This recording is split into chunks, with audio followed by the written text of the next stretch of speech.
Hello, everyone, and welcome to the Global Sources online show. I just want to thank Global Sources for inviting me to speak today on the keys to success on Amazon. My name is Jason Tay, and many of these principles that I'm going to share today will apply to both Amazon as well as online sales in general. Let's jump right into it. Quick intro. I started selling on Amazon and I've been selling there since November 2013. I have zero business background, but as a former history teacher, what I decided to do was chronicle my online selling journey. And so if you jump over to my blog, you'll see that I have kept a diary essentially of how I started and how I grew month to month.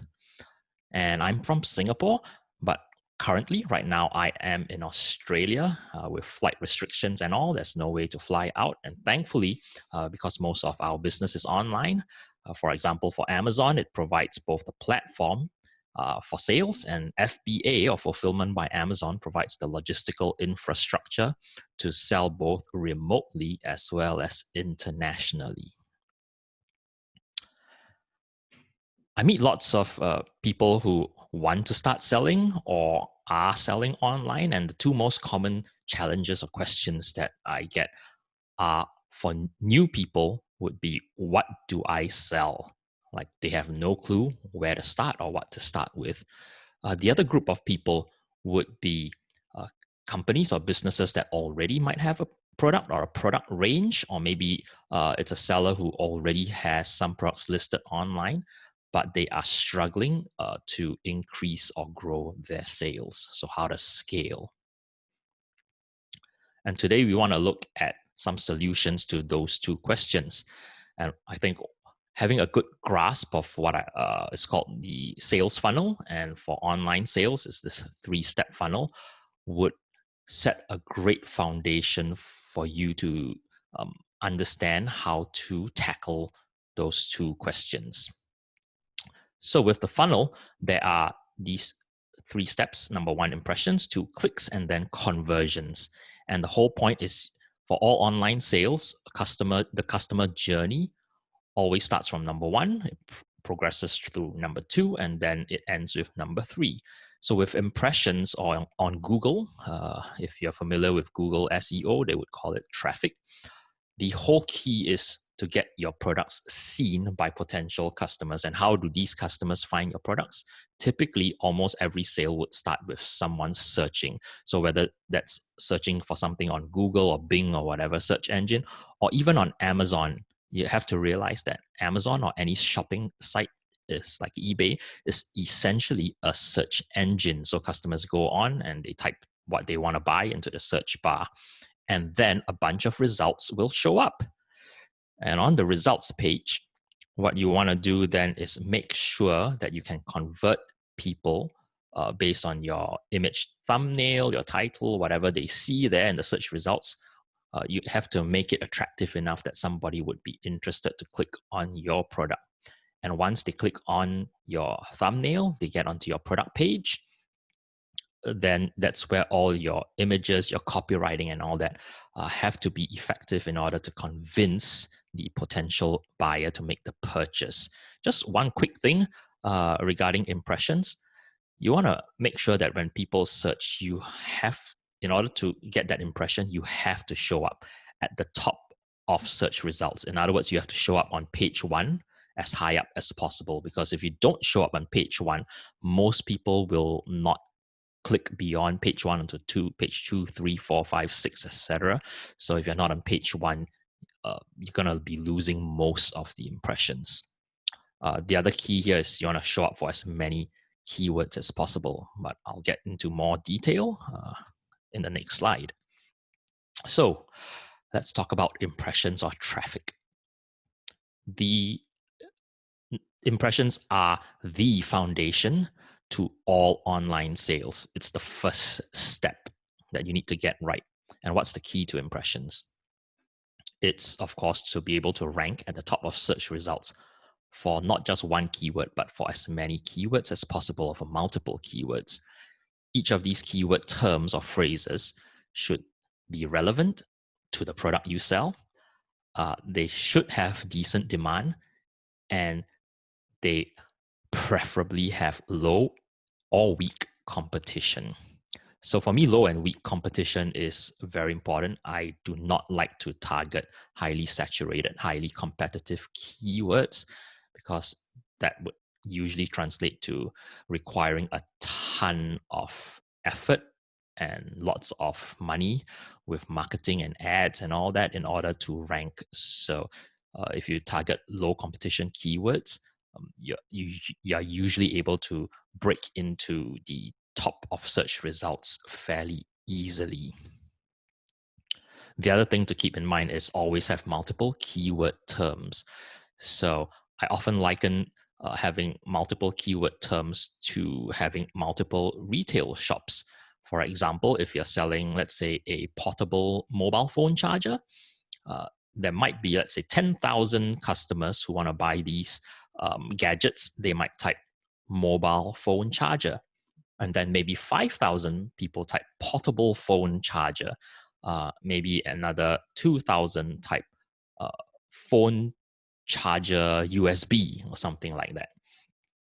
And so that you can imagine that there might be dozens or hundreds of possible keyword term or phrase combinations to describe the same portable phone charger.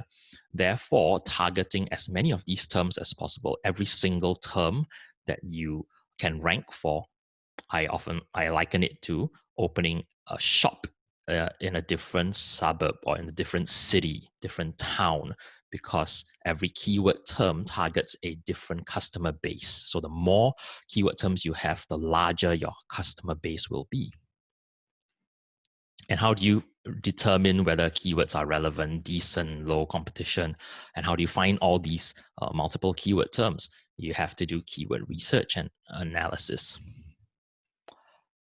Two ways, by observation and by using tools. So I often use tools. For me, my preferred tool is the Helium 10 suite. I use that to come up with a giant list of possible relevant keywords. And then I analyze the competition both on Helium 10 as well as on Amazon. I also use Helium 10 to estimate the demand based on the search volume for each keyword. So the higher the monthly search volume, that translates to higher demand for that keyword. The other thing that's very important that I think a lot of people miss out is to use human observation. You have to interpret things from a human point of view, especially for relevance, because a tool, let's say you're selling an orange t-shirt, a tool will pull in words like orange juice because they're broadly relevant, having the same word orange within the two terms. But it requires a human to look at something and say, no, orange juice as a keyword term is totally irrelevant to an orange t-shirt, and therefore isn't a keyword that we want to use. So human observation is very important for that as well. Once you've shortlisted the whole list of keywords, so that could be, don't just shortlist like one or two, but I usually like to start with at least a minimum of 5. If you can do 10 or 20 or 50, then better still. You want to optimize, meaning you want to include these shortlisted keywords in your title, in your bullet points, or Amazon calls the bullet points key product features, and in the description, and also in the back end where there's a search terms field where the keywords there are indexed by the Amazon search engine for ranking, but they are not shown on the front end to customers.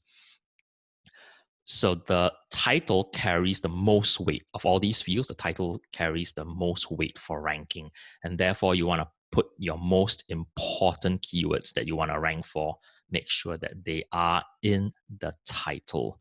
Usually that's about 3 to 5 different keyword terms or phrases, because beyond that, the title typically just becomes too clunky and unreadable. So you want to make sure that when you write, you optimize both for the search engine to index and rank, but you also want to write it in a way that is appealing and attractive to the human shopper.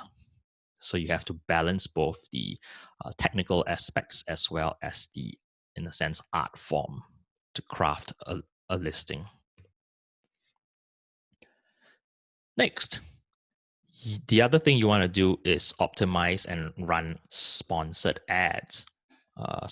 Some people refer to this as PPC, and that's because Amazon sponsored ads run on a pay-per-click system, meaning you are charged if somebody clicks on the ad, not only if they buy, but as long as they click, and also not if they see that's an impression. Like Facebook ads, sometimes you can choose to be charged by impression. So what you want to do with Amazon sponsored ads is target the same keywords in your manual campaign, especially that you are targeting and have optimized in your listing copywriting. And that gives you a double whammy in terms of you add like 1+1. So it's like a two-pronged attack to try to rank your keywords. And that's just very basic. I won't go into the details of how to run Amazon ad campaigns, but I also do auto campaigns in order to data mine. And as I've mentioned, the manual campaigns, at least for a very basic campaign, you want to essentially target the keywords that you've shortlisted, and then you expand it from there as you data mine additional keywords from the automatic campaign reports. Next, you can also run deals. So like for example, on Amazon.com, deals typically you want to run a lightning deal or some other deal, you typically have to pay a few $100s. Right now, the latest Amazon marketplace, for example, Amazon in Singapore, they are offering free deals up to the end of this year, I believe. So that's a new marketplace if you're interested. The other thing is to run coupons and promos and all that to try and grow your sales. Right. So now that you've gotten impressions and you're showing up on page 1, maybe page 2 for various keywords, this is how it looks like. So for example, this is just an example, a screenshot. I searched spatula set on Amazon.com, and this is the top of page 1 search results. So what you see here are, first you see this headline ad. That's if you're brand optimized and you're able to run an ad in this top like banner space. But let's look at how Amazon actually organizes the search results. So this is the first row of search results on page 1 for spatula set. You see that on desktop it's typically 4 in a row. Sometimes it's single product in each row, and on mobile, of course, it's just scrolling down products one by one. But as you look at the search results page, you'll see that once you make an impression, the information or content that a customer, potential buyer sees would be the image, the title, whether you have reviews, what the review rating is, how many stars, and also the quantity of reviews. So these would be social proof. You'll see the price and also some shipping information. So these are the essential factors that you have in order to convince a person that, okay, now you see me, you have a peek of what I'm selling, please come in. Is this information, is this content enough to convince someone to want to click through to be interested or find out more? And so these are the areas that customer sees where you want to use these content areas to move people from impressions to clicks. A is the main image. So that's pretty important. It takes up half of your retail real estate, essentially. And then the product name, you want to make sure that the product name is convincing. Especially, you have to realize that lots of people shop on mobile these days. And on the mobile interface, I think Amazon truncates or cuts off your listing title at about 65 or so characters, even though you can put up to 200 or 250 bytes worth of characters, which is about 200 characters. So you want to make sure that your first 65 or so characters the space is well utilized and written in a way that once a customer reads it, it'll cause them to think like, yes, that is exactly what I want to buy. Next is the reviews or social proof. I've put an asterisk here, and that's because you don't have direct control over reviews. I don't espouse gray hat tactics where you try to doctor the reviews or get reviews illegitimately. But you do have indirect control of reviews simply by selling a high quality product. So don't sell poor quality products because you'll be shooting yourself in the foot. If you sell high quality products, then by and large, most of your reviews will then be positive. Next is the price. So of course, make sure your price makes sense, is competitive. And then the shipping options. So that's where if you use FBA, you have the huge advantage of having the prime shipping eligibility, and that makes a huge difference. For example, I've been an Amazon.com Prime member for over 10 years, and I can tell you as a Prime member, I typically only will buy products that are Prime eligible. I want my products to get to me within 1 or 2 days, as opposed to something where shipping isn't free and might take like a week, 2 weeks to be delivered. You also have to realize that in the US, for example, Amazon.com has over 100 million Prime members. So that's huge out of a population of 327 million. That's almost effectively every single household in the United States has Amazon Prime membership. And therefore, they would by default shop on Amazon. The last thing is coupons. Coupons are a useful tool to try to increase your click-through rate, and that's because they have this like bright green tag that shows up on the search results page if you're offering a 5% or higher coupon. So it can be $1 off amount or a percentage of 5% or more. Next, let's talk about conversions. So people have seen your product, you've made an impression based on showing up for a particular keyword or keywords. They've clicked through to your listing because they've seen your main image and they like it. They read the title, they like it, the price looks attractive, and now they are on your product detail page. And here you are allowed multiple images. You can also upload a video now.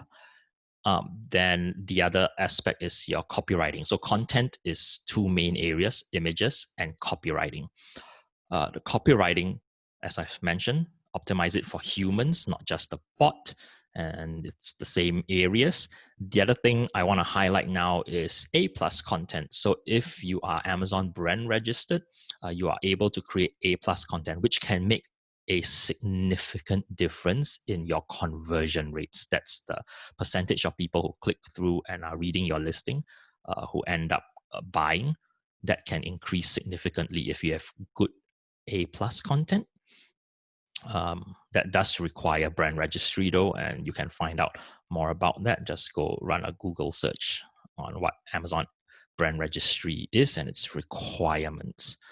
I have personally seen a huge increase for some of my listings after I have A/B tested with A+ content versus a standard listing, which essentially you're only allowed plain text and basic HTML. So you can do like line breaks for your description or bold, align, but it's still plain text essentially. But with A+ content, you can have pictures, images, a bit of limited interactivity, like customers can click left and right, scroll through different pictures and all that. All right, so that's the 3-step funnel. Earlier, when I started, I showed it as linear, and now I want to conclude by showing that it is actually cyclical, and it feeds into itself. It's self-compounding. And so on Amazon, what happens is if you are able to show up on page 1 and, let's say, make an impression for a particular keyword term, and then people click through, let's say out of 100 people, 10 of them click through. 100 people saw your product, made an impression on 100. 10 of them click through, so that's 10%. And then let's say another 10 10% end up buying. So that's one person, right? So out of every 100 people who see, 10 click, and then one out of those 10 buy. But for every sale, what happens is that Amazon recognizes, it captures the data of what was the original keyword term that led to the impression. So if the original keyword term, let's say, was spatula set, you made an impression, you got a click, you got a sale. Now your organic ranking for spatula set is reinforced. You will start to Amazon will push you higher up for the keyword term because now you have a sale or conversion that is attributable to the keyword that made the impression. And so the more you effectively you do this, the higher and higher you will be able to rank for every keyword term that you are optimized for and that you are targeting. And so if you do every step well, you can have a higher impression rate. Number of impressions will increase the more keywords that you are able to rank for. And then when you rank, if your main image, your title, your social proof, your price, and your shipping options are as good as they can be, you optimize to the max for these, then your click-through rate could improve. So maybe you improve from 10% to 12% to 15%, 20%. That can make a huge difference. A 5% increase in click-through rate can make a huge difference. Imagine if 10,000 people saw your listing. If your initial click-through rate was 10%, but now if you can boost it to 15%, that's 500 more people clicking through onto your listing. And then if you have good content, images, copywriting, even A+ content, and you can convert a higher percentage. So instead of converting, let's say 5 or 10%, you can convert 15, 20% of people. Then again, your sales will increase significantly. And then that will feed this ranking machine over and over again. And that's how you grow and you scale. So thank you for listening. I hope that was helpful. And if you need more information, I've written about this. I've done more extensive videos about this. And you can reach out and contact me at jasontayonline.com. Thank you.